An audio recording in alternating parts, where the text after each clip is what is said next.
Hello. So, resume tayo ng solution. So, problem number 51. The distortion energy theory is also known as, so basta distortion energy, sagot dyan, von Mises theory. The next, number 52. So, the allowable tensile stress for a 6.25 millimeters diameter bolt with a thread length of 5.5 mm is 207 megapascal. Then also, the allowable shearing stress of the material is 103 megapascal. Where and how will such a bolt be most likely to fail if placed in tension? Assume threads are perfectly triangular and that the force is carried at the mean thread height. So kung i-drawing natin yung bolt, syempre ito yung machine part. Ito yung machine part, di ba? Then, lalagyan natin siya ng bolt.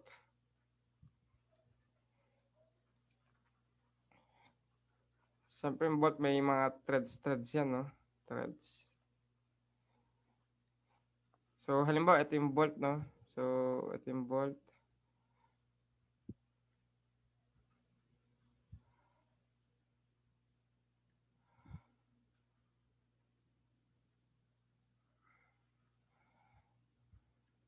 Ayan yung bolt. So, yung bolt is subjected sa, ay meron tensile stress at saka merong shear stress. So, yung tensile stress niya, so ST is equals to 207 megapascal. And may shear stress na 103 megapascal. So, hinahanap kung saan siya unang mag-fail. So, letter A, at the root diameter due to shear, at the threads due to shear, at the threads due to tension, or at the root diameter due to tension. So dito kasi the same lang naman yung force ng tension or tensile force sa shear force. So the same lang naman yan dahil isang force lang yung nag-act sa kanila. So the same lang tensile force sa shear force. So ang gagawin natin dito, mag-a-assume tayo ng force. So pag nag-assume tayo ng force, dapat titingnan natin kung saan siya mag-fail. So sa shear ba? Sa shear or sa tensile? So mag-assume tayo. Assume force is equals to, so kahit anong gusto mong value ng force, so ako gusto ko is 4,000. 4,000 Newton. So nag-apply ka ng 4,000 Newton dito sa bolt. So, dito sa bolt nut. So titingnan natin kung saan siya mag-fail. So kunin muna natin yung tensile stress. So ang tensile stress kasi is equals to force over area, tensile area. So ang tensile area dito, so length ng bolt times diameter ng bolt. So, kunin natin yung tensile stress. No? So, force is equals to 4,000 Newton divided by length. So, ilan yung length natin? 5.5 mm. Then, diameter na 6.25 mm. So, titingnan natin yung makukuhang tensile stress. So, 4,000 divided by 5.5 times 6.25. So, makukuha natin is 116.36.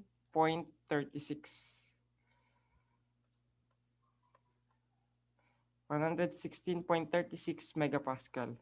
So, kung mapapansin nyo, ano no, so, pasok pa rin tong 116.36 dito sa allowable tensile stress na 207 megapascal.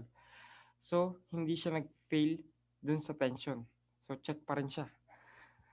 Then, tingnan naman natin shear stress. So, shear stress kasi is equals to force over sheared area. So, ang sheared area natin is equals to, ang sheared area is pi over 4 times diameter squared. So, tingnan natin kung ma-achieve nyo, kung susobra siya dun sa allowable shear stress. So, pag sumobra siya, ibig sabihin magfe-fail due to shear. So, ilan yung diameter? 6.25 mm squared. So, divide natin 4,000 over pi over 4 times 6.25 squared. So, kung mapapansin natin, 130.38. So, 130.38 megapascal. Since ito is mas mataas, so mas mataas yung nakuha nating shear stress dun sa allowable shear stress, which is 103 megapascal. So, ibig sabihin, fail. So, dito siya magfe-fail sa shear stress or dun sa mismong shear. So, ang sagot dito, syempre, ang shear, nag-act yan sa mga threads natin. Sa threads yan nag-act. Di ba? Kapag nagkikis-kisan yung ball sa threads siya nag-act. So, ang sagot dito, at the threads due to shear. So, nagets to?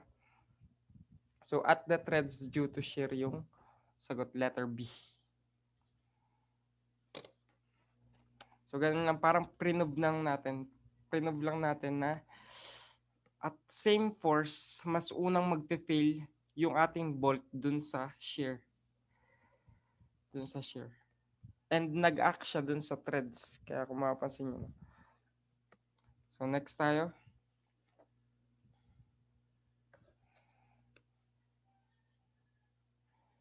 Number 53. A 1/4 inches or 1/4 inch fillet weld 2 inches long carries a steady load of 3,000 pounds lying along the weld. The weld metal has a yield strength of 50,000 psi. Find the value of factor of safety. So, di ba may formula tayong shear stress is equals to force over square root ng 2 over 2 times thickness times length. So, ilan yung shear stress natin? So, shear stress. So, kunin mo natin itong shear stress natin. So, force is equals to 3,000 pounds divided by square root ng 2 times thickness. Thickness natin is 1/4 inch. Then, length na 2 inches. So, ito is pounds. So, makakuha natin dito is PSI. So, ilan to? So, dito, lalabas dito is 8485.28 PSI. So, para makuha natin yung factor of safety, so, Fs equal sa 0.5 times yield stress over shear stress. So, di ba may formula tayo niyan sa fillet weld sa last topic natin sa machine shop. So, para yan yung formula ng factor of safety. So, 0.5 times 0.5 times yield stress. So, ilan yung yield stress natin dito? Yield stress. Ito, 50,000. Then, yung shear stress natin, 8485.28 PSI. So, maka-cancel PSI. So, matitira dito is 2.95 factor of safety. So, the answer is letter B. The next, 54. So, a C-section belt 87.9 inches long operates on pulleys of pitch diameter 12 inches and 16 inches. Speed of smaller pulley is 1160 RPM. Horsepower is 9 but a service factor of 1.6 must be used. What is the design horsepower? So, design horsepower, PD, is equals to given power times service factor. So, yan na yung formula. So, ilan yung given power natin? Given power is 9 HP. Times service factor na 1.6. So, ilan to? 14.4 HP. So, ganun lang guys na hindi mo nagagamitin yung mga ibang given dyan. Magpo-focus ka lang dun sa power at saka service factor. The next, 55. A plate clutch with a single friction surface is 10 inches outside diameter and 4 inches inside diameter. If the uniform wear is valid, Find the torque for maximum pressure of 100 psi and friction coefficient is 0.2. So, simple lang yung gagamitin natin dito, no? So, torque ng clutch or clutch torque. So, T is equals to nagpa-farm. Then, pag uniform wear, sabi niya kasi uniform wear ang gagamitin, no? Uniform wear, ang gagamitin nating mean radius dyan is equals to DO plus DI divided by 4. So, ilan yung outside diameter? 10. Inside is 4 divided by 4. So, 14 divided by 4 is 3.5 inches. Then, kapag uniform wear rin, ang gagamitin mong area is equals to pi di. So, inside diameter. So, small letter na. Inside diameter times thickness. So, pi times inside diameter natin na 4 inches times thickness na. So, ilan yung thickness natin dito, guys? So, kunin mo na pala sa thickness. So, thickness is equals to DO minus DI divided by 2. So, ilan yung DO natin? 10 minus 4 divided by 2. So, 6 divided by 2 is 3. So, 3 inches. So, ilan to? 12 pi. So, 12 pi inches. So, kunin natin yung FA. So, ang FA natin is equals to pressure times area. So, ilan yung pressure? 100 psi times area na. So, inches squared pa ito. 12 pi inches squared. So, makancel si inches squared. Matitira dito is in pounds. So, 3,769 pounds. Then, substitute natin sa ating formula ng torque. So, torque is equals to, ang N natin, so, since wala namang given na number of plates, so, 1 na lang yan. Then, ang friction, 0.2. FA, 3,769 pounds. Then, ang mean radius natin dito is 3.5 inches. So, 2,639 inches to pounds of force. So, the answer is letter D.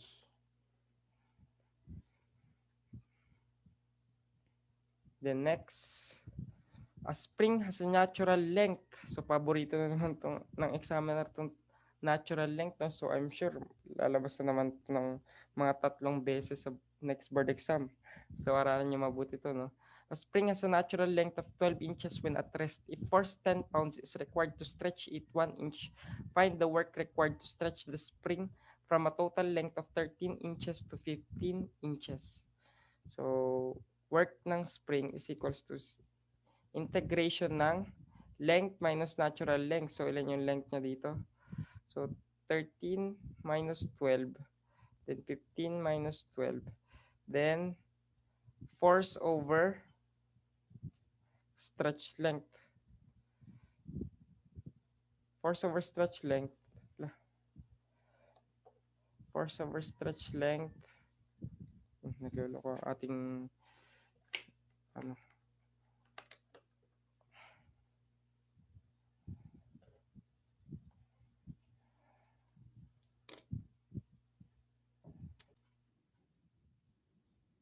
So, over stretch length, x dx. So, ang force natin dito is, ilan yung force? 10. So, 10 pounds. Ilan yung stretch length natin dito? Stretch length is 1 inch. So, ang lalabas na work dito is, so lalabas na work dyan is pounds to inch. Pounds of force to inch yung lalabas. So, work ng spring is equals to creation ng 1 to 3. So, 10 over 1 x dx. So, equals 40. So, 40 pounds of force to inch. So, i-convert lang natin times 1 foot per 12 inches. So, pounds to foot. So, convert natin into joules. So, 1.356 joules per foot per 1 foot to pounds. So, 1.356 joules per 1 foot to pounds. So, makakancel si foot to pounds. So, ilan to? 40 divided by 12 times 1.356. 4.52 Newton to meter. So, 4.52 joules. So, itong joules is Newton to meter, di ba? So, the answer is letter C. Then, 57. A steel bandsaw blade is 0.85 mm thick. Find the value of the bending stress when the blade is passing around a pulley with 520 mm diameter. So, note, elasticity is 206,900 megapascal. So, ang stress ng bandsaw or stress ng bandsaw is equals to, so may shortcut tayo dyan, no? May shortcut formula tayo dyan, ET divided by 2R. So, may Lenz's formula tayo dyan, no? So, elasticity, 206,900 megapascal times thickness. So, ilan yung thickness natin? 0.85 mm divided by 2 times radius na. So, 520 mm diameter divided by 2 para maging radius. So, cancel. So, sagot dito is 330.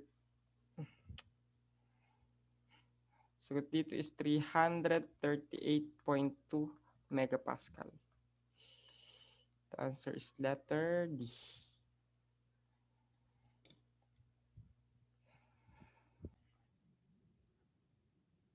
So, next problem number 58. Which type of gears are used for shaft axis having an offset? So, ang sagot dito, hypoid gear. Basta may offset kayong narinig or nabasa. Then 59, a pair of mating spar gears have 14.5 degree full depth involute teeth of 2.5 diametral pitch. The pitch diameter of the smaller gear is 6.4 inches. If the transmission ratio is 3 to 2, calculate the addendum. So, ang formula ng addendum, simple lang, no? So, the same lang siya at 14.5 degree in pressure angle or 20 degree pressure angle. So, the same lang naman yung formula niyan. So, 1 over diametral pitch. So, 1 over 2.5. So, ang sagot dito. So, 1 divided by 2.5 is 0.4 inch. The answer is letter C. The next, number 60, a grindstone has a moment of inertia of 1.6 times 10 raised to negative 3 kilogram to meter squared. When a constant torque is applied, the flywheel reaches an angular velocity of 1,200 RPM in 15 seconds. Assuming it started from rest, find its angular acceleration in radian per second squared. Inaanap natin dito yung angular acceleration. So, alpha. So, inaanap natin dito is alpha. Sa number 60. So, syempre, para makuha natin si alpha, so, may formula tayo, di ba? WF is equals to WO plus alpha times time. So, yung WO, dahil at rest naman siya, 0 na yan. Yung WF, makukuha natin using formula. So, ang WF, makukuha natin, basically, ano rin yan, no? Yung RPM natin. So, gagawin lang natin na radians per second. So, ilan to? So, ilan yung N natin? N is 1,200 RPM. So, revolutions per minute. So, times 2 pi rad per 1 revolution times 1 minute per 60 seconds. So, ilan tong WF natin? 1, 2 times 2 pi over 60. So, 40 pi. 40 pi radians per second. So, direct sub na lang to. So, WF 40 pi radians per second is equals to 0 plus alpha times time na 5 seconds. So, makuha natin yung alpha dito. So, 40 divided by pi. 40 pi divided by 5 is, so, 8.38 radians per second squared. So, ganyan lang siya, guys. The answer is letter A. The number 61, surface hardening is desirable for a product that is subjected to, so saan? Ang sagot dito sa 61. So, fatigue. The next 62, a 1 and 3/4 inches diameter shaft is supported by 2 sleeve bearings. The total load on the 2 bearings is 2,800 pounds. Find the horsepower lost in friction if the coefficient of friction between shaft and bearing is 0.10 and the shaft rotates 200 RPM. So medyo madali lang itong number 62. So hinahanap lang dito yung power loss. So makukuha natin yung power using Tn over factor. So, syempre, kunin muna natin yung torque. So, yung torque is equals to, so, friction times force times radius. So, ilan yung friction natin dito? 0.10. Then, yung force natin, 2,800 pounds. So, since sinabi 2 bearings, so, i-divide mo yan ng number of bearings. So, 2. I-divide mo yan ng 2, no? Number 2 bearings. Then times radius. So, ilan yung radius natin? So, 1 and 3/4. So, 1 and 3/4. Ilan yung 1 and 3/4? So, 1.75 yan, no? 1 and 3/4 is 1.75 inches. Then, divide ng 2 para maging radius. So, ilan to, guys? So, lalabas is 122.5 inches to pounds. Then, substitute na lang dito sa formula ng powers equals to Tn over factor. So, 63025. So, ang torque natin, 122.5. Ang N, 200 RPM divided by 63025. So, makuha natin dito is in HP. So, 0.388. So, HP. So, multiply mo ng 0.746 kilowatt per 1 HP. So, makakansin yung HP dito. So, ang sagot is 0.29 kilowatt. So, the answer is letter B.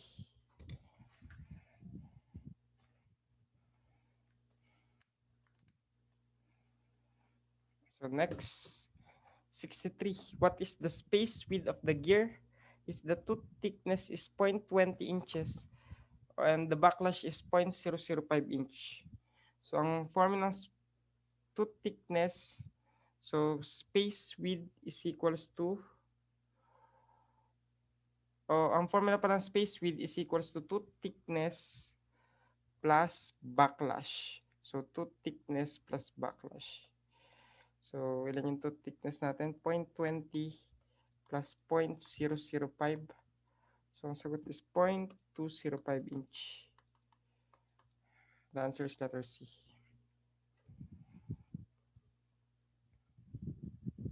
The next, 64. The shearing stress in a piece of structural steel is 14.51. If the modulus of rigidity is 85, find the shearing strain. So, isa to sa pinakamadaling tanong, no? So, shearing stress is equals to G times yung shearing strain. Shearing strain yan. No? So, ilan yung shearing stress natin? 14.51 KSI. So, 14,510 para maging PSI is equals to G. So, ang G natin is 85 GPa. So, 85 gigapascal. So, 85 gigapascal or 85 times 10 raised to 3 para maging megapascal. So, i-convert natin into PSI. So, times 14.7 PSI per 0.101325 101,325 megapascal. So, makancel si megapascal.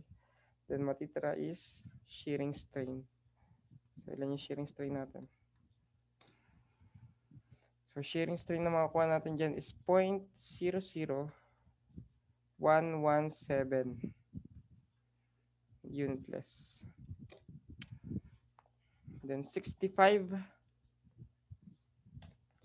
How long in minutes will it take to saw a rectangular piece of aluminum plate 8 inches wide and 1.5 inches thick if the length of the cut is 8 inches? So the power hacksaw makes 2.5 revolutions per second and the average feed per stroke is 0.006 inches. So hinahanap natin yung time in minutes. So madali lang to, no? Time is equals to length over rate. So, para makuha natin tong rate, ang formula niyan is feed times revolution. So, feed times revolution lang yan. No? So, equals yung length natin, 8 inches. Yung length of cut divided by feed. So, ang feed natin is 0.006. So, feed per stroke. So, 0.006 inch per revolution yan, no? Per revolution. Then times N. So, ang N natin is 2.5 revolutions per second. Then, i-convert natin into minutes. So, 1 minute per, or baliktad, 60 seconds per minute.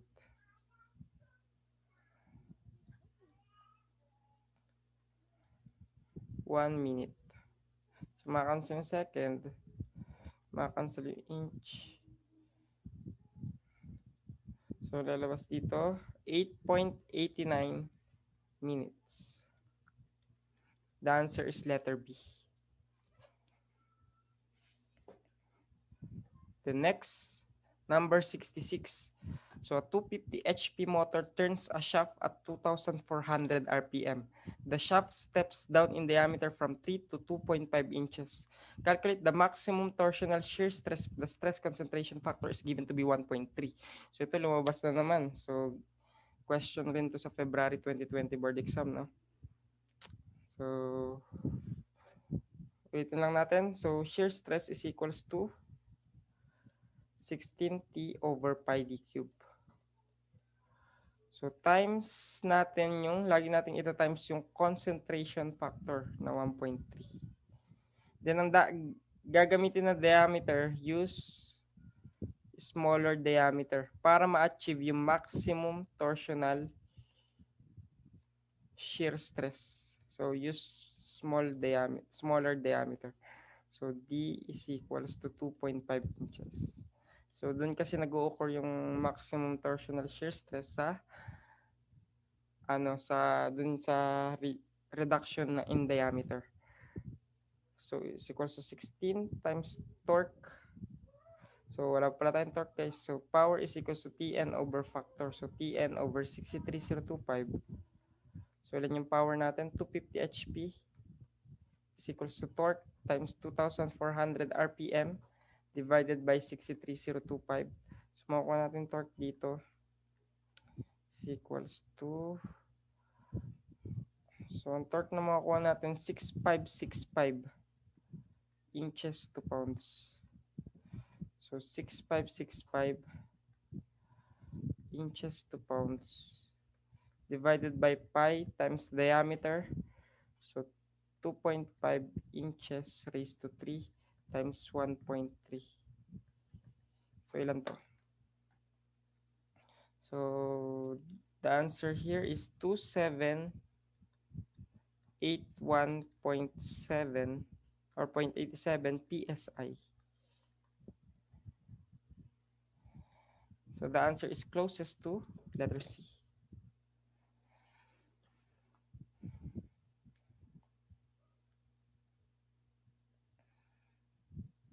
Next number 67. If the inertia is 90 pounds to square feet and the speed of the driven shaft is to be increased from 0 to 25 RPM in 5 seconds, find the clutch starting torque. Shaft material is SAE 4140 with a shear yield strength of 110 KSI. So, paano to guys? So, hinahanap natin dito yung clutch starting torque. So, torque natin is equals to I alpha. So, may formula tayong I alpha, di ba? So, ang I natin, ito meron tayong given na I. Then, si alpha. So, kunin mo na si alpha, guys. So, WF is equals to WO plus alpha times time. So, WO natin, so 0 to. Yung WF natin is 25 RPM. So, 25 times natin palagi ng 2 pi over 60 para ma-convert into radian per second is equals to 0 plus alpha times time na 5 seconds. So, makuha natin alpha dito, 52.25. So, 52.25 radians per second squared. Then, substitute natin dito. So, alpha natin, 90 pounds to square, pounds of mass to square feet.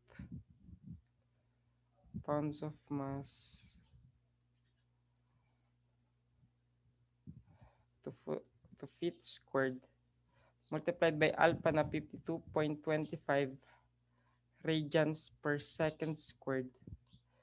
So, i-convert mo pa to, no? So, para ma-cancel yung unit, i-divide mo yan palagi ng, so basta pag English ang ginagawa ko sa torque, so kapag I alpha, dinidivide ko pa yan ng G. Didivide pa natin yan ng 32.2. So, foot or pounds of mass to foot per second squared per pounds of force. So, para makancel dyan yung pounds of mass, makancel dyan yung feet sa baba at saka second squared. So, makancel itong square dito. So, magiging pounds of force to feet. So, lagi kong dinidivide ng 32.2 pag English siya. So, para makuha natin yung unit. So, 90 times 52.25 divided by 32.2. So, 146.47 pounds of force to foot. So, the answer is letter B. The next, number 68. A simple epicyclic gearbox with one planet has gears 24, 40, 140 on the sun, planet, and internal ring gears respectively. The sun rotates clockwise at 50 RPM. The ring gear is fixed. What is the rotational velocity of the planet carrier? So, medyo madali lang tong number 68, no?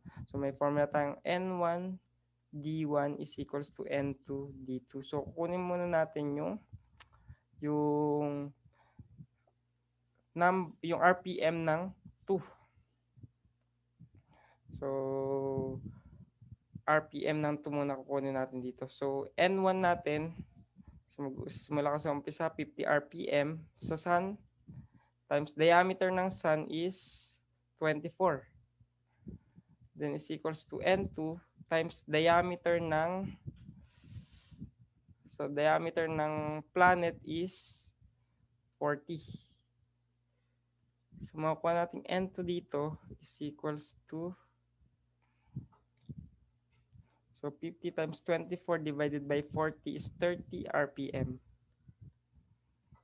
Pero ang hinahanap kasi dito yung velocity or speed nung internal ring gears. So itong internal ring gears kasi yan yung carrier ng planet. Yan yung planet carrier na hinahanap. So N2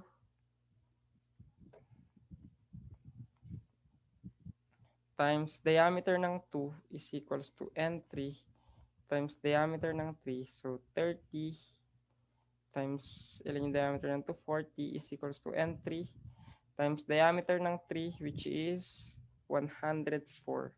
So makuha nating N3 dito is 11.54 RPM. Yun ang agad yung sagot. The answer is letter C. The next, number 69. A jack screw has a pitch of 3 mm and handle 600 mm long. A force of 60 Newton must be applied when a load of 25 kilonewton is being lifted. Calculate the ideal mechanical advantage. So IMA. So para makuha natin ideal mechanical advantage, so 2 pi times lead or 2 pi times length divided by pitch. So yan yung formula ng ideal mechanical advantage sa jack screw. So ang iniisip ko kasi pag nakarinig ako ng ideal mechanical advantage, ano siya, ratio siya ng length. Then pag ano naman, actual mechanical advantage, ratio siya ng mga force. So ilan to? 2 pi times length 600 mm divided by pitch na 3 mm. So ilan yan? 1, 2, 5, 7. So the answer is letter A. The next 70. A hoist lifts a 3,000 kilogram load a height of 8 meter in a time of 20 seconds. Calculate the power output. So medyo madali lang tong 70 dahil power is equals to force times height or distance divided by time lang. So ilan yung force natin? 3,000 kilogram. 3,000 times 9.81 Newton times distance na 8 meters divided by time na 20 seconds. So, Newton to meter per second. So, syempre, watts na to, no? Watts yung magiging kakalabasan nito. So, watts times 1 HP per 746 watts. So, ang watts is Newton to meter per second. So, ilan yung lalabas dito? 15.78 HP. The answer is letter D. Then sa 71, which of the following is the ratio of the fatigue strength without a stress concentration factor or without a stress concentration to the fatigue stress with the stress concentration? So, syempre, alam natin yan. Fatigue stress concentration factor, letter B. So, next, 72.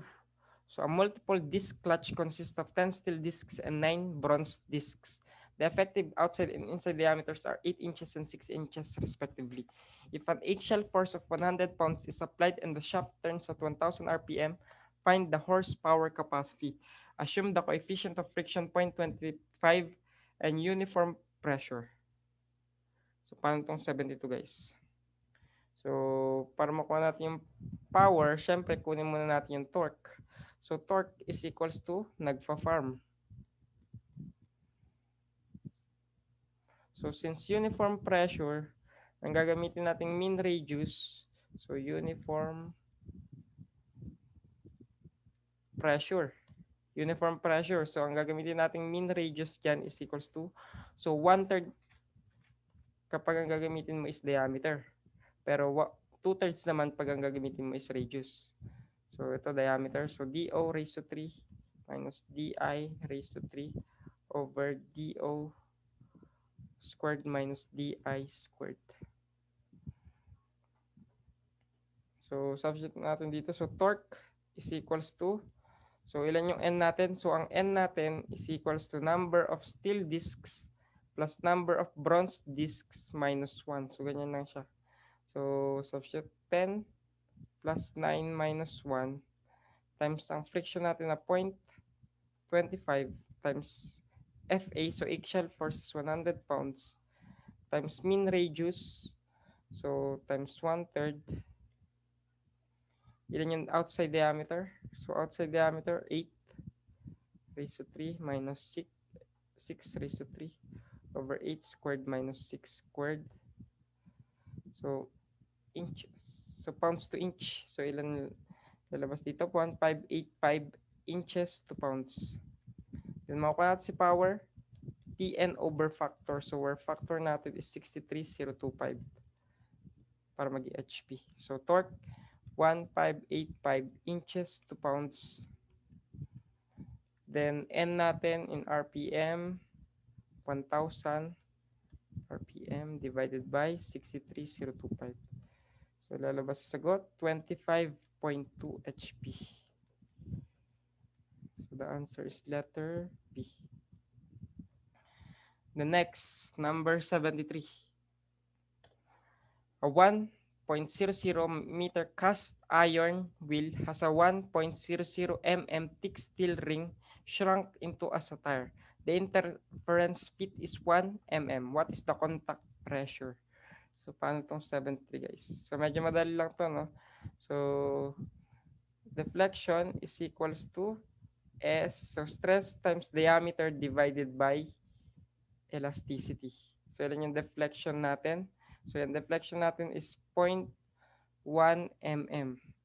So, may correction dito sa 73, no? So, dapat yung deflection natin dito is 0.1 mm. So, itong interference fit, hindi yan 1 mm. So, ito is 0.1 mm. So, substitute natin dito, 0.1 mm is equals to stress times diameter na 1,000 mm. So, ito yung diameter. Ito yung diameter natin. Divided by elasticity na.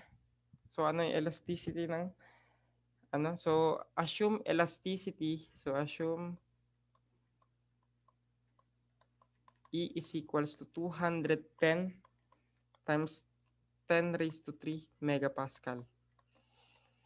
So, 210 times 10 raised to 3 megapascal. So, makancel si mm.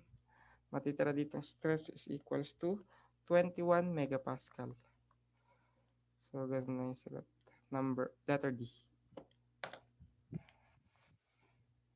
The next, 74. Fixing both ends of a simply supported beam that has only concentrated load at the midspan will increase the allowable load by, so ang sagot sa 74 is by 100%. 2 times mag-i-increase. So 75, what is the most suitable material in TIG welding process?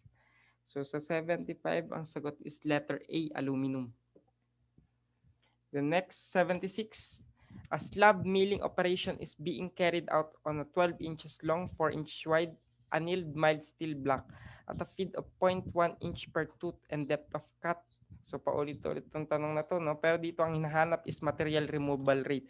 So ito, I'm sure nasagutan natin to, no? Dahil ito yung mismo yung example ko sa ating lecture sa machine shop.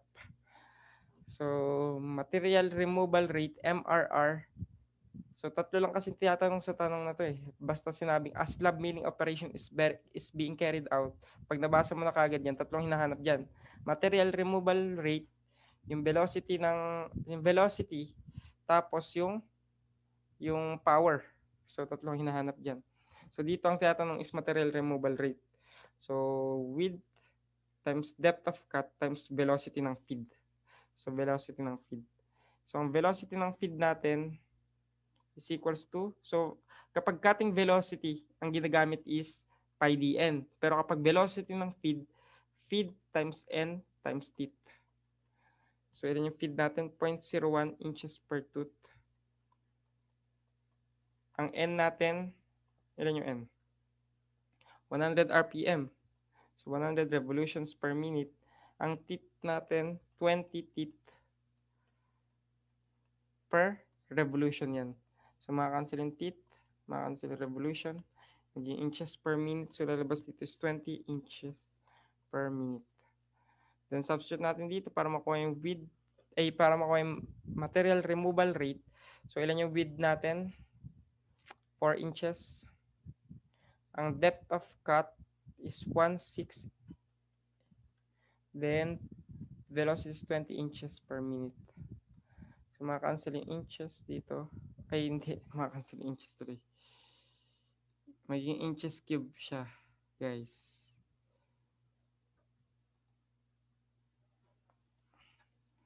So 40 times 1/6 times 20 is 13.33 inches cube per minute.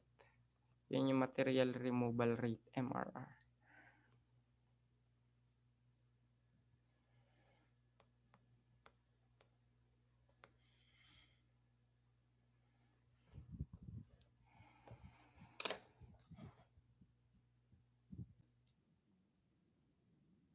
So next, 77. What is the diameter of the solid shaft when it's coupled by 7 bolts, 1.25 inches in diameters with center 6 inches from the axle?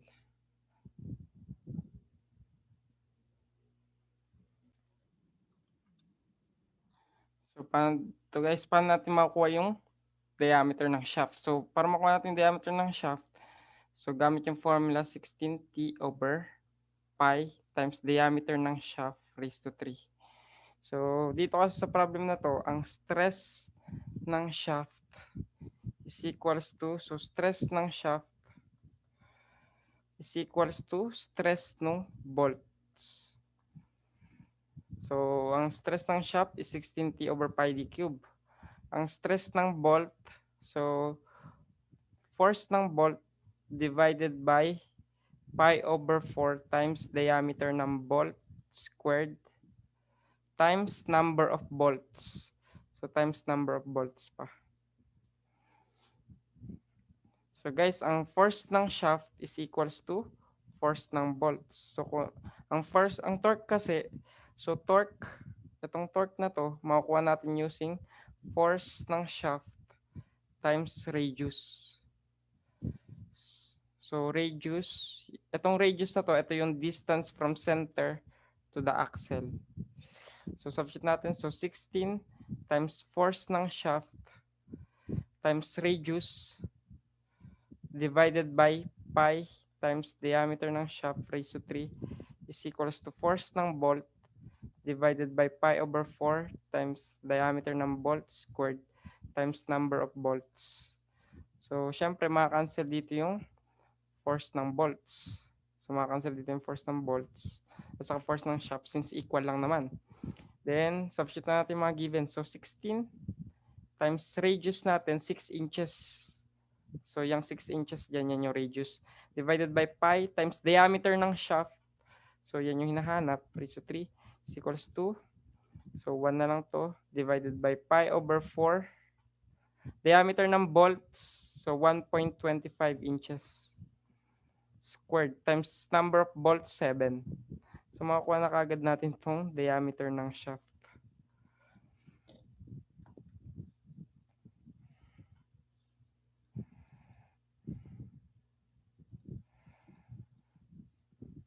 Alpha x pi alpha x raised to 3.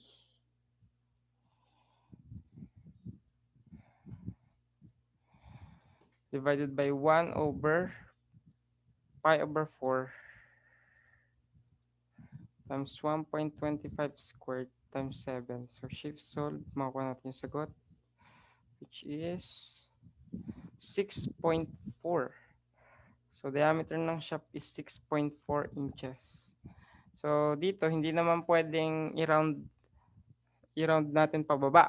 So dapat always round up to. So round up natin na 7 inches. So ang sagot dito is 7 inches. Si round round up natin palagi, no? So, hindi naman pwedeng mas maikli. Dahil pag mas maikli yung yun natin, mas magfe-fail yung ating ano, so wala, mas magfe-fail yung ating bolt.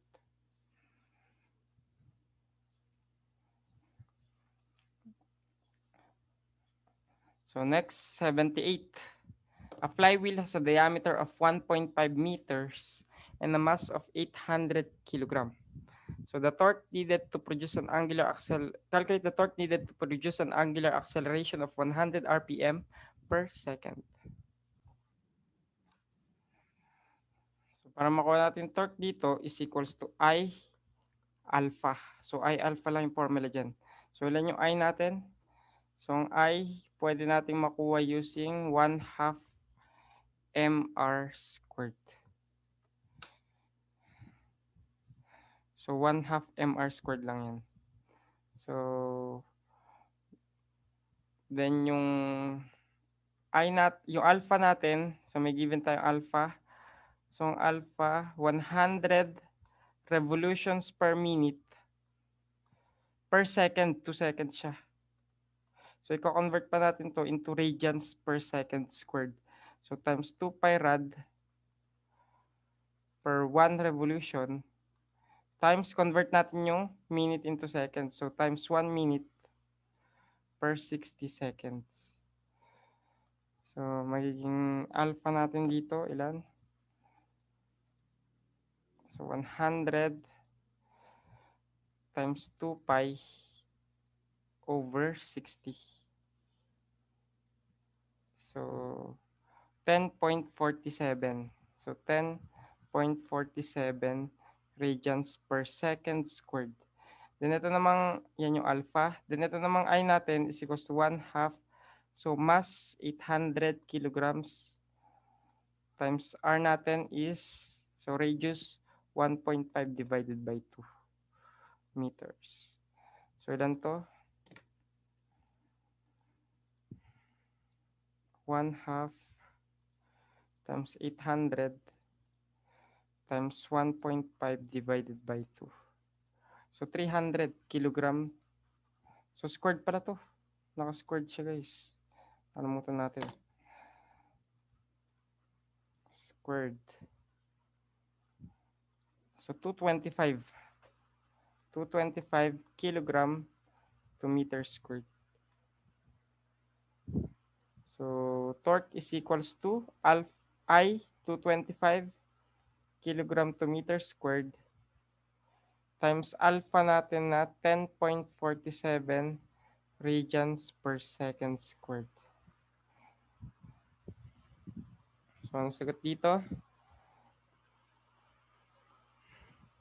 So kilogram times meter per second squared is Newton to meter is joules. So joules yung lalabas dito. So times 10.47. Sagot is 2355.75 or 2356 joules. So very useful tong formula na to, no? Itong I alpha. So laging lumalabas sa board exam yung flywheel na yan na may inertia. Then 79, spring back metal forming depends on, so ano sagot sa 79? Nakadepende yan sa modulus of elasticity. The next, 80. So a simple disc clutch has elements with outside and inside radius of 250 and 100 respectively. The axial force 1.5. If the coefficient of friction is 0.3, find the torque capacity based on uniform wear. So torque dito is equals to nagpa-farm. So ang mean radius natin kapag uniform wear, ang mean radius so is equals to, since radius ang given, so RO plus RI divided by 2. So yan yung gagamitin natin sa mean radius. So N natin, so wala namang binigay, so 1 na lang yan. Then coefficient of friction 0.3, then ang axial force 1.5 Newton, then mean radius, so convert natin into meter, no? So 250 divided by 1,000 is 0.25 plus 0.1 divided by 2. So, meter. So, ilan tong torque natin dito? So, ang torque dito is 78.75. So, Newton to meter. So, the answer is closest to letter A. And then 81, commercial propane stored in a spherical tank at 100 degree Fahrenheit generates a gauge pressure of 160. If the tank is 4 in diameter and has walls of 0.25 inches thick, what maximum tensile stress in PSI is developed in the steel? So, ang sagot dyan. So, ang gagamitin natin, so since ano siya, no? So, spherical tank, so stress is equals to PDI divided by 40. So, kapag spherical tank, 4. So, ilan yung pressure? So, pressure natin is 160 PSI. So, gauge pressure ang ginagamit. No? Then, the inside diameter, so 4 feet. So, 4 feet times 12 inches per 1 foot divided by 4 times thickness na 0.25 inches. Makacancel yung inches. Matitira dito. So, sagot, 7,700 PSI. The answer is letter C.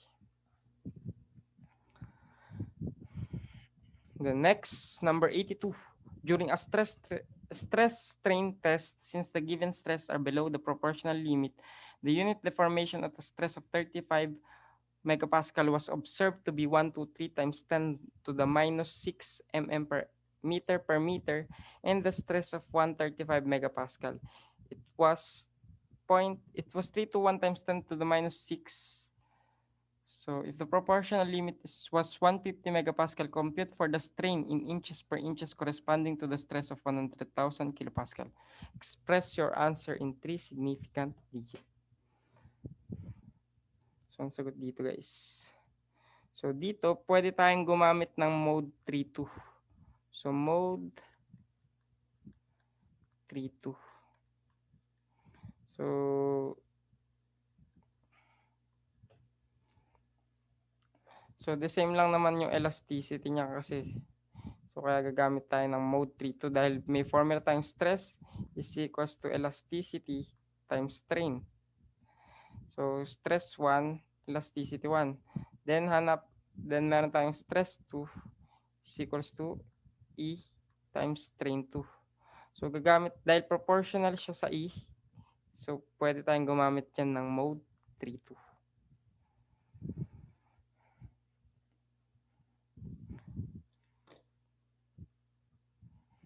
So kapag 35 megapascal, so ito yung stress. So dito yung stress. So x hat. Dito yung strain, y hat. So ang stress natin kapag 35 megapascal daw, ang strain is 123 times 10 raised to negative 6. Then kapag ang stress natin is 135 megapascal, ang strain is 321 times 10 raised to negative 6. So, hinanap natin ano yung stress kapag yung strain kapag yung stress is umabot sa 100,000 kilopascal or 100 megapascal. So, 100 y hat. So, anong sagot dito? So, ganun ang gagawin dito, guys. No? Mode 3-2. So, kapag 35, 123 times 10 raised to negative 6. So, kapag 135, 321 times 10 raised to negative 6. So, AC, shift, stat, reg. So, 100. So, 2.517 times 10 raised to negative 4.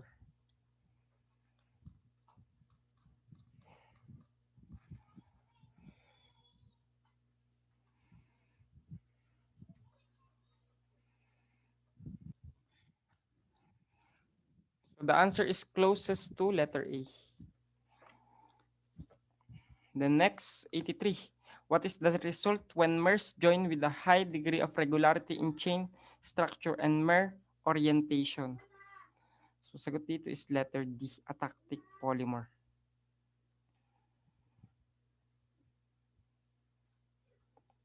Then 84. So the center of a wheel with an outer diameter of 610 mm is moving at 12.5 meter per second. There is no slippage between the wheel and the surface. A valve stem is mounted 150 mm from the center. So what is the velocity of the valve stem when it is 45 degrees from the horizontal? So ito na-discuss na natin tong mismong example na to sa kinematics, sa lecture natin sa kinematics, no? So, alam ko nasagutan na natin siguro, alam na natin yung solution dito. So, pakita ko lang ulit yung solution. So, 'di ba meron tayong wheel. May wheel, then at yung center. Then yung valve stem natin located at 45 degrees. So, halimbawa ito yung 45 degrees from the horizontal. So, ito yun. Then ito is may 45 degrees angle yan. Then, syempre ang instantaneous center. So, meron tayo dyang instantaneous center na ini-introduce. So, dito yan palagi sa baba. So, instantaneous center. So, I. So, itong distance from C to P. So, ang radius natin from C to P is equals to, so ilan yung, or distance na lang. Distance from C to P.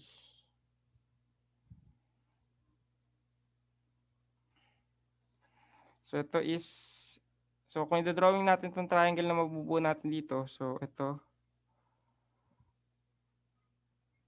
so pag ganyan.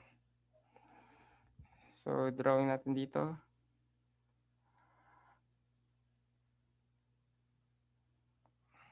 So, ito is 45 degrees. Ito is 90 degrees. So, theta natin dito, theta is equals to 45 plus 90 is 135 degrees. So, ang hinahanap kasi natin yung velocity ng valve stem, velocity at P ang hinahanap. Then, meron tayo ditong given na velocity at the center. So, may velocity, itong 12.5 meter per second at the center of the wheel yan. So, dito yan nag-occur sa center ng wheel. So, velocity at center is equals to 12.5. So, medyo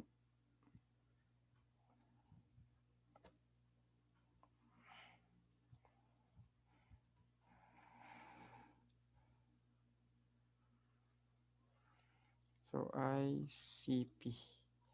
So, velocity at center is equals to 12.5 meter per second. So, para makuha natin yung ating since rolling cylinder to, rolling wheel. So, syempre, ang angular velocity at point P. So, the same lang angular velocity sa lahat ng point dito sa circle.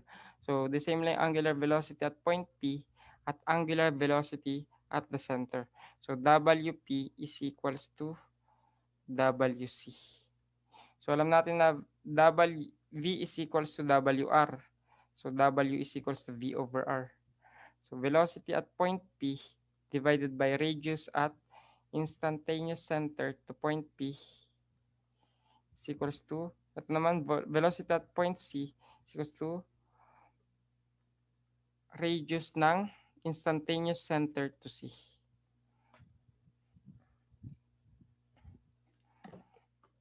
So, kunin muna natin yung radius ng instantaneous center to P. So, ito yun, radius ng instantaneous center to P. So, dito sa triangle na to, kunin natin. So, radius ng instantaneous center to P is equals to, so 1/5. So, maganda lang tayo dito, cosine law. So, 150 squared. So, ang diameter kasi natin is, so ito is 150. Ito is radius. So, ang radius natin is 305. So, 150 squared plus 305 squared minus 2 times 150 times 305 times cosine ng 135 degrees. So, square root natin. Then, makuha natin yung radius ng instantaneous center to P is 424.53. So, ito yun, guys. So, itong distance nito. So, substitute na para makuha natin si velocity at point P. So, velocity at point P divided by R, which is 424.53 is equals to velocity at point C. So, ilan yung velocity at center? 12.5 divided by yung radius from instantaneous center to C is yung mismong radius, so 305. So, ilan yung sagot dito, guys? So, ang sagot dito, velocity at point P is 17.4 meter per second. So, the answer is letter B.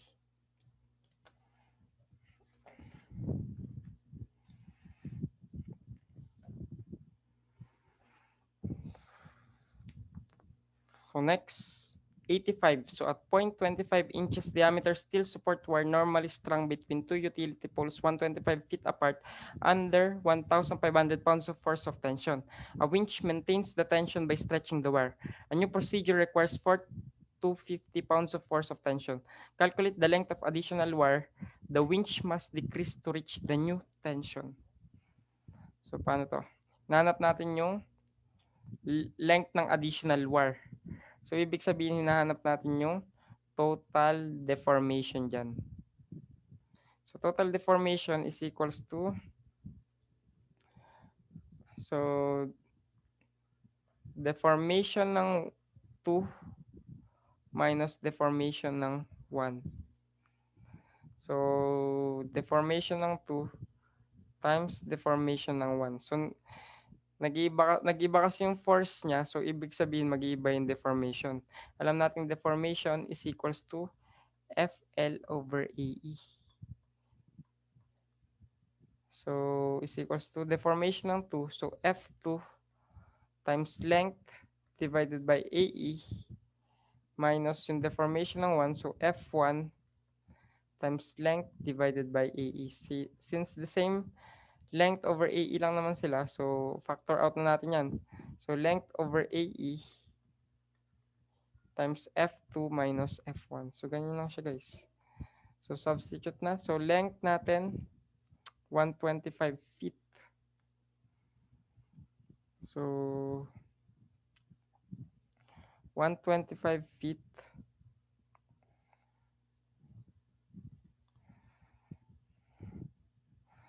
So, 125 feet. So, i-convert pala natin to, no, guys. So, i-convert natin into, given kasi is naka-inch pala, no? So, convert natin to into inch. So, times 12 inches per 1 foot. So, yan yung length divided by area. So, pi over 4 times diameter ng, so diameter is 0.25 inch squared times E. So, ang E ng steel is 30 times 10 raised to 6 pounds per inches squared. So, yan yung E ng steel, guys. Then, times F2. So, ang nagbago yung force niya, no, naging 4,250. So, minus F1 na 1,500 pounds. So, makakancel yung pounds dito. Makakancel yung inches. So, matitira dito is inches na lang. So, makukuha natin yung tensile. So, dito natin ilagay na lang yung sagot, no? So, tensile or total deformation is equals to, so, ilan to?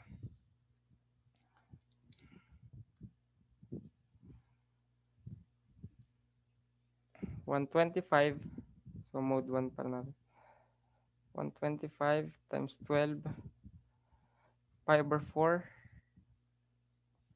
times 0.25 squared times 30 times 10 raised 6 times 4250 minus 15. So 2.8. 2.8 inches times 2.54 centimeter per 1 inch. So ilan to? So ang sagot dito is 7.11 cm. So the answer is letter C. So ganyan lang siya guys, no? Pag sinabing length of additional wire that must be decreased. So ibig sabihin niyan yung deformation.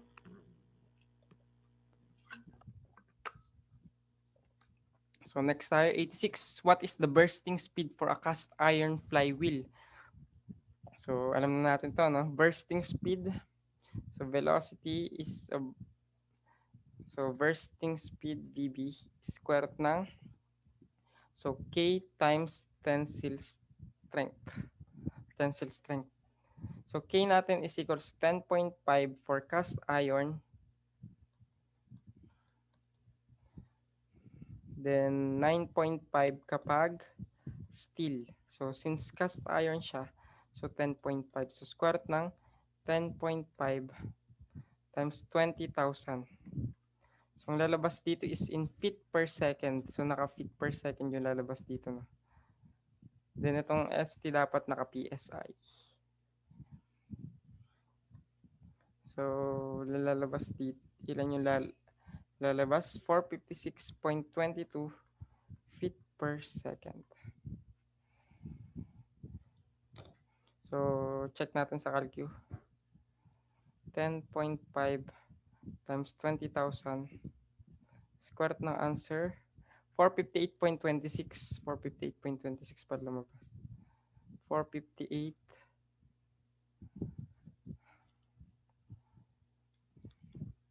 So therefore, mas pinakamalapit siya sa letter A. The next, 87. So when a column is subjected to an eccentric load, the stress induced in the column will be A, both direct and shearing and bending stress. The next, 88. Determine the maximum permissible velocity in a cast iron thin rim of a flywheel if the maximum allowable tensile stress cast iron is 4,000 psi. The cast iron weighs 0.255 pounds per cubic inch. So, shortcut formula natin, yung Daines formula ulit. Pwede dito yung, basta sa flywheel, pwede rin dito yung velocity is equals to square root ng KST. So, ang lalabas dito is in feet per second. So, substitute lang. So, square root ng K 10.5 times 4,000 PSI. So, ilan yung lalabas dito? Square root ng 10.5 times 4,000.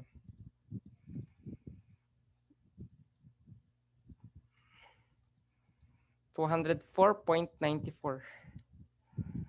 204.94 feet per second yung lalabas pa dyan, no? So, baka malito kayo, meter per second yung masagot nyo. Itong letter B, so mali yan. Mag-iba yung unit. So, convert natin into meter per second. So, times 1 meter per 3.281 feet. So, maka-cancel. So, divide natin ng 3.281. So, 62.5. 62.5 meter per second.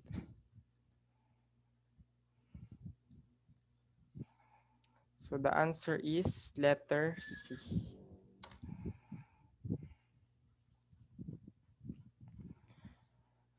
The next, 89. A 1/4 inch cone pointed set screw is patted 1/2 of the length of the cone. The cone angle is 118 degrees and the allowable shearing stress of the set screw material is 10,000 psi. Find the holding power of the set screw when it is securing a pulley to a 1/2 inch shaft. So, paano to guys? So, hinanap natin dito yung holding power. So, para makuha natin yung holding power, F times holding power. So, force ng holding power is times diameter ng shaft or times diameter ng shaft divided by 2. So, ito yung radius ng shaft, no?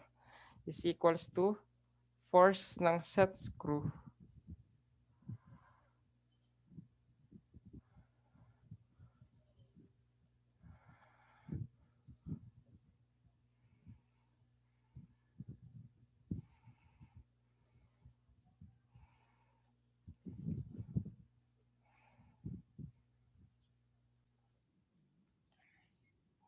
so times diameter ng set screw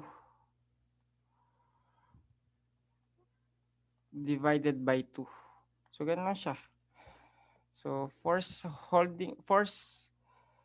due to holding power or force due to power or yung mismong holding power, yun mismo kasi is force eh. So, times diameter ng shaft divided by 2 is equals to force ng set screw times diameter ng set screw divided by 2. So, ito radius ng shaft, radius ng set screw. So, hinahanap natin tong force na to. Yan yung holding power. So, syempre, kunin muna natin force ng set screw. So, F ng set screw is equals to stress. So, stress, pressure to yun. Allowable shearing stress times area. So, shearing stress natin is 10,000. So, times area na pi over 4. So, diameter ng set screw. So, ang diameter ng set screw is equals to 1/4 inch. So, pi over 4 times 1/4 squared. So, ilan to?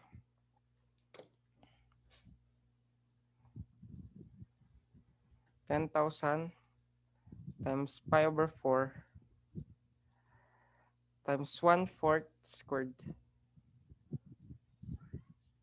So, 490.87. 490.87 pounds. So, substitute natin dito. So, holding power times diameter ng shaft. So, 1/2 divided by 2 para maging radius. So, force ng set screw, 490.87 pounds times diameter ng set screw. So, 1/4 divided by 2. So, makuha natin yung force due to holding power is times 1/4 over 2 divided by 1/2. So, answer divided by 1/4. So, 245.44. 245.44 pounds. So, the answer is letter B.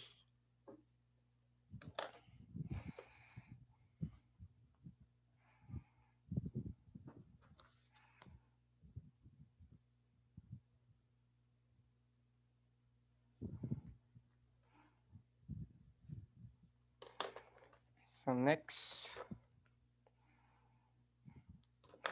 89 or 90. Find the pressure required to punch 1-inch square hole in 1/4 inch thick steel. So, pressure force in tons. So, F. So, pressure force in tons is equals to, so, paano to? So, perimeter divided by 3 times thickness times, so, dahil steel siya, so, 80. So, 80 dahil steel. So, kapag brass, 65. So, ilan yung perimeter natin? So, perimeter, so 4 times 1 inch. So, 4 times 1 inch divided by 3 times thickness, 1/4 inch times 80. So, maka-cancel. So, 80 divided by 3 is 26.67 tons. So the answer is letter D. Then next, 91. A rivet is made of medium steel and is 3/4 inch in diameter. What total safe resistance can it offer with a factor of safety of 8 and the ultimate shearing stress is 50 KSI? So, hinahanap natin dito yung total safe resistance or yung force. So, para makuha natin, so, ultimate shearing stress divided by factor of safety, yan yung design stress natin. So, equal rin yan sa force over area. So, ilan yung ultimate stress? So, ultimate stress is 50,000. So, 50,000 PSI. So, pounds per inches squared. Divided by factor of safety na 8 is equals to force. Yan yung hinahanap. Divided by area na pi over 4 times 3/4 inches squared. So, makakancel yung inches squared dito. So, makakuha ang force is equals to, so force in pounds ang makuha na dito. 50,000 divided by 8 times pi over 4 times 3/4 squared. So, 2761.165. 2761.165 pounds. So, para i-convert siya, so pounds of force, so hindi lumabas yung sagot. So, i-convert natin siya into Newton. So, paano ito i-convert into Newton? So, meron tayong conversion times 4.448. So, times 4.4482 Newton per pounds of force. So, pounds of force kasi yan. No? So, pounds of force. So, makacancel si pounds of force. So, ilan? So, tandaan niyo yung conversion na yun. No? Times 4.4482. So, 12,282. 12,282 Newton. Then, i-convert natin into kilonewton. So, 12.3 kilonewton. So, yun yung sagot. Letter C.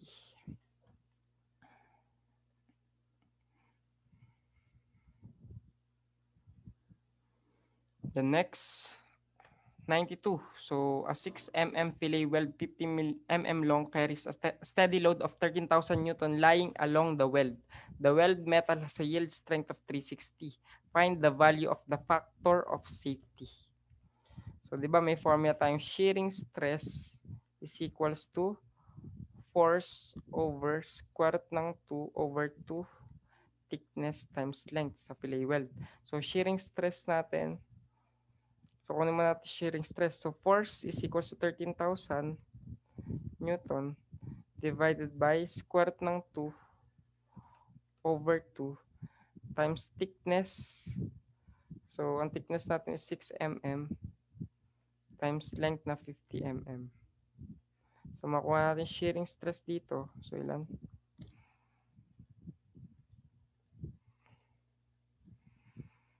14,000 divided by square root ng 2 over 2 times 6 times 50.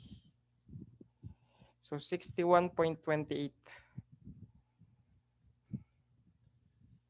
61.28 megapascal. Then, makuha natin factor of safety. So, factor of safety. So, 0.5 times yield stress divided by shearing stress. So, 0.5 times yield stress natin na 360 megapascal divided by 61.28 megapascal. So, ilan yung factor of safety na makukuha dito?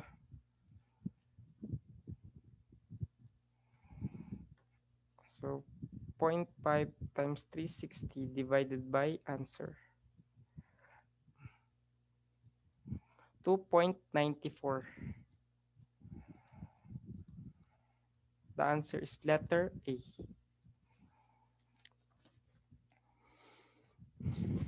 The next, 93. So tuloy-tuloy lang tayo. So the diameter of a solid shaft that rotates 100 RPM and transmits 1.2 HP is 7/8 inch. Calculate the design stress for shear if the shaft is subjected to torsion only. So stress niya is equals to 16T over pi d cube. So para makuha natin yung shear stress ng shaft. So kunin muna natin si torque. So torque natin dito, so may power tayo. Power is equals to Tn over factor. So Tn over 63025. So ang power natin 1.2 HP is equals to torque times RPM 100. So para makuha natin torque,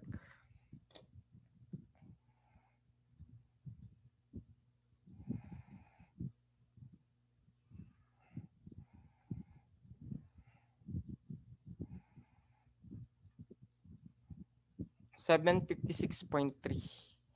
So 756.3 inches to pounds. Then substitute natin dito para makuha yung stress. So 16 times 756.3 inches to pounds divided by pi times diameter na 778 inch raised to 3.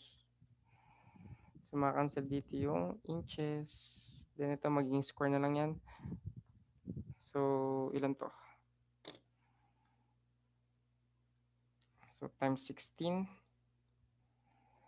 divided by pi times 78 raised to 3. So 5749. So sagot dito is 5749.63. 5749.63 PSI. So the answer is closest to 6,000. So niround off niya na yan. The next, 94. A slab milling operation ulit. So hinahanap dito yung calculate the linear speed of the workpiece. So ang linear speed, yan yung speed ng feed. So velocity ng feed. So velocity ng feed is equals to FNT. So ilan yung feed natin? 0.01 inches per tooth. Then ang N natin is so ilan yung N natin? 100 revolutions per minute. Then ang number of teeth is 20 straight teeth. So 20 teeth per revolution. So makacancel yung revolution, makacancel yung teeth. So inches per minute. So sagot dito is 20 inches per minute.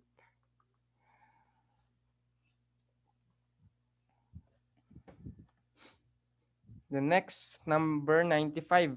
So if a car wheel is 60 cm diameter and a rim is 0.9 mm smaller inside diameter, to what temperature would it be necessary to heat the rim to provide a 0.1 mm clearance to assemble the rim on the wheel? Both members are made of steel. Dry ice at negative 79 degrees Celsius is available to cool the wheel. Ambient temperature is 20 degrees Celsius. So para makuha natin yung at what temperature. So at what temperature yung hinahanap dito. So then meron tayo kasing clearance. So yung clearance na yan yung deflection natin or deformation. So deformation is equals to alpha times diameter times change in temperature. So thermal deformation to. So thermal deformation. So TH. So equals to, ilan yung alpha natin?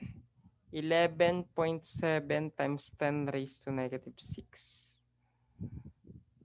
So per degree Celsius change in temperature.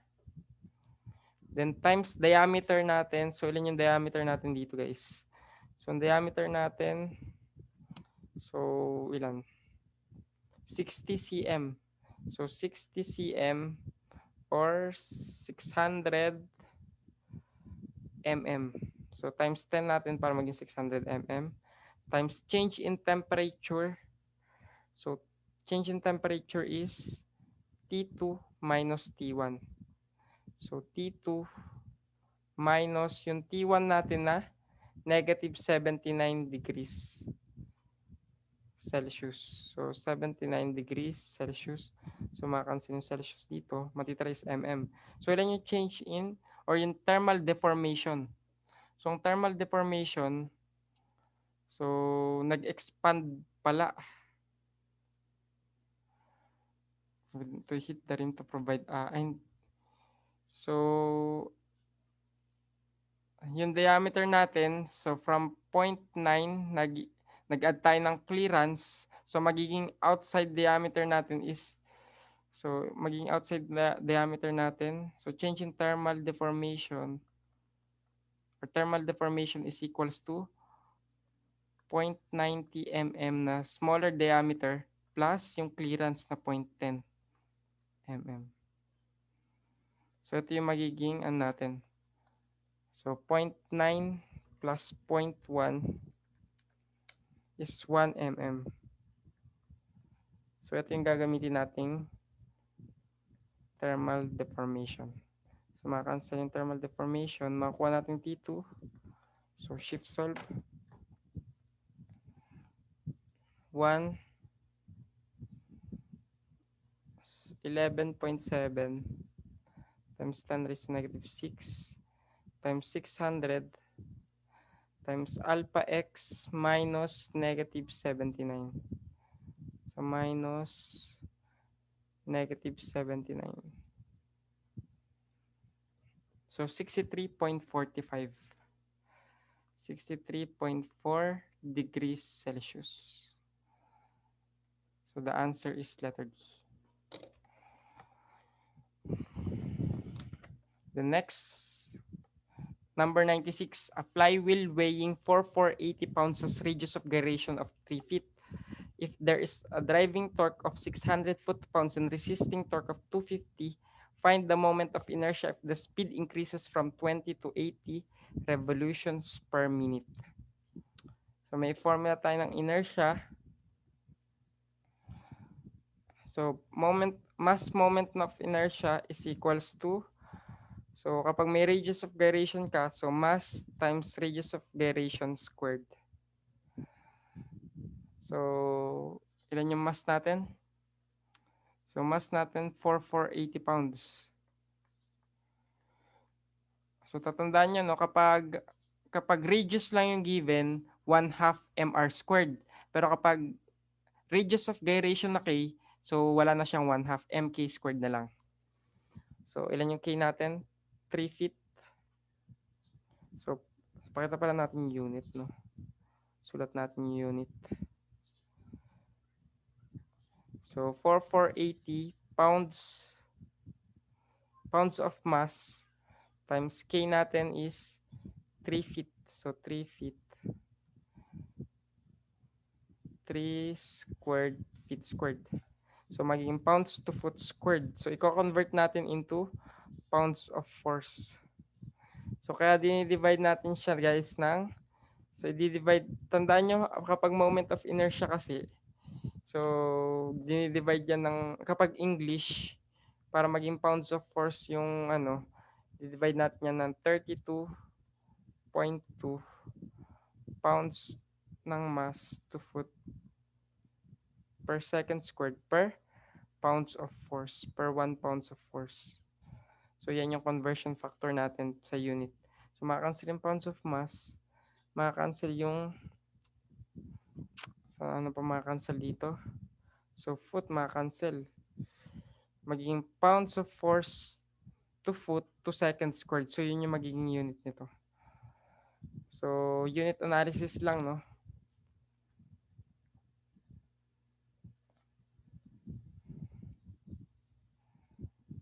Times 3 squared divided by 32.2. So ang sagot is 1252.17. 0.17 pounds of force to foot to second squared. The next 97, the transverse fillet welded joints are designed for, siyempre, tensile strength.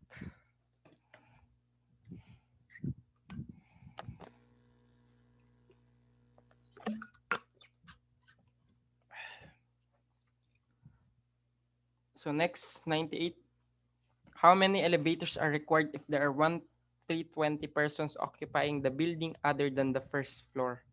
So, di ba number of elevators is equals to number of persons divided by 220. So, may formula tayong ganyan no, sa machine shop. So, number of persons, 1,320 divided by 220 is equal to 6. So, 6 elevators. Letter C.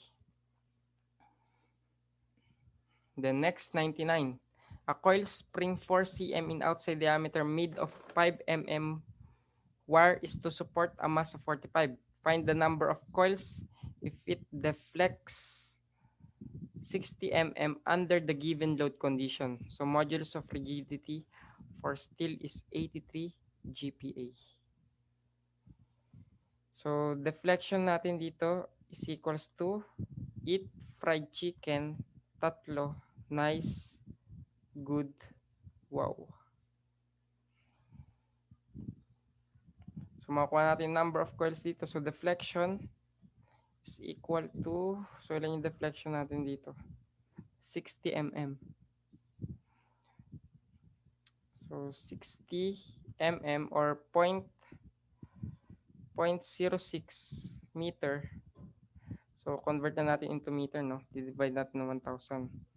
Is equals to 8 times force natin na 45 kilograms times 9.81 para maging newton. Then ang C natin, so ilan yung C natin? So C is equals to, so outside, so mean diameter divided by wire diameter. So ang mean diameter makukuha natin using outside diameter minus diameter ng wire. So ilan yan? Outside diameter is 4 cm. So outside diameter is 4 cm. So 40 mm. So 4 cm, 40 mm na yan minus 5 mm na diameter ng wire divided by 5 mm. So 35 divided by 5 is 7. So 7 siya. 7 raised to 3 times number of coils. So divided by G. So ang G natin is 83 times 10 raised to 3. O times 10 raised to 9 na. Para maging, gawin natin times 10 raised to 9 para maging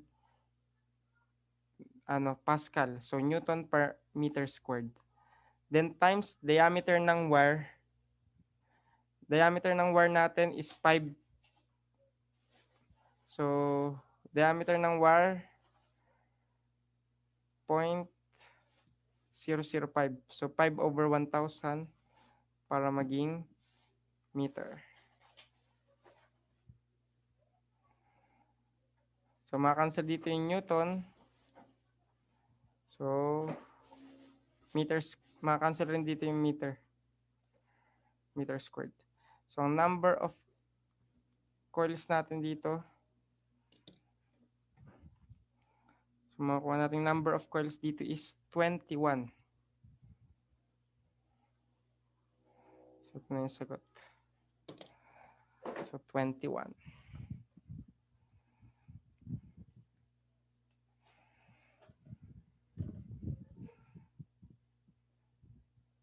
So hindi ka na magpa-plus 2 dito, no, guys, kasi hindi na kayo mag-plus 2 dito dahil wala naman siyang sinabing square and ground ends.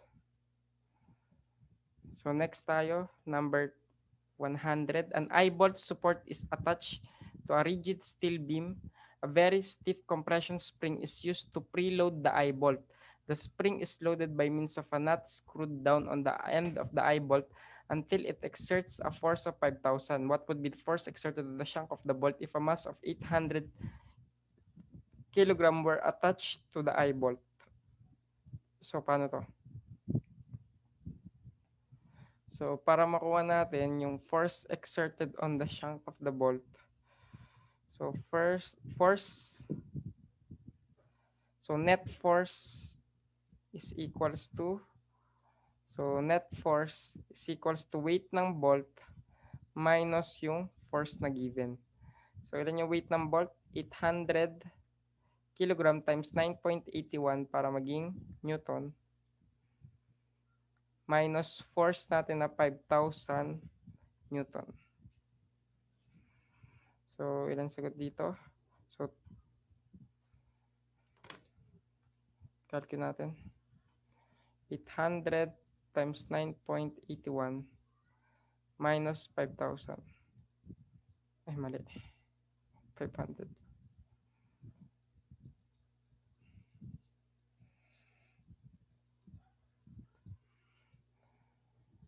So, 2848 Newton. So, equal sa 2.85 kilonewton.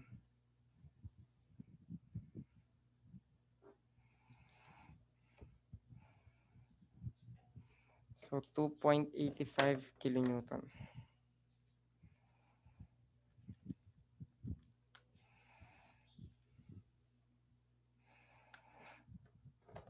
So, the answer is letter C. Ay, di pala. D.